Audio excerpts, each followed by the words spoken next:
Hi everyone, welcome back to my YouTube channel. ಇವತ್ತಿನ ವಿಷಯ ನಾಮಪದ. ನಾಮಪದ ಅಂದ್ರೇನು ನೋಡೋಣ ಬನ್ನಿ.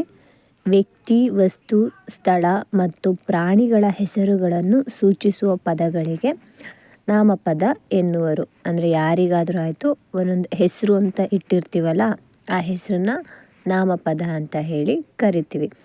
ಉದಾಹರಣೆ: ನಯನ, ಭಾರತ, ಆನೆ, ಪುಸ್ತಕ ಇತ್ಯಾದಿ.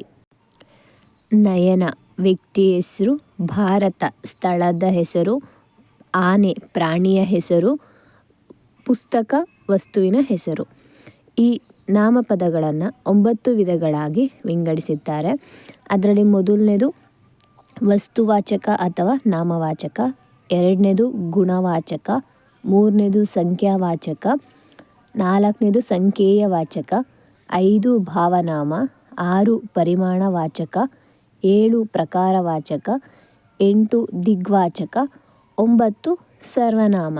ಈ ರೀತಿ 9 ವಿಧಗಳಾಗಿ ವಿಂಗಡಿಸಿದ್ದಾರೆ. ಇದರಲ್ಲಿರೋ ವಸ್ತುವಾಚಕ ಅಥವಾ ನಾಮವಾಚಕದ ಬಗ್ಗೆ ನಾನು ಮುಂದಿನ ವಿಡಿಯೋದಲ್ಲಿ ನಿಮಗೆ ತಿಳಿಸ್ಕೊಡ್ತೀನಿ.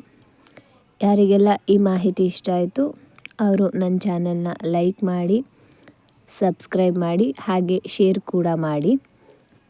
Thank you for watching.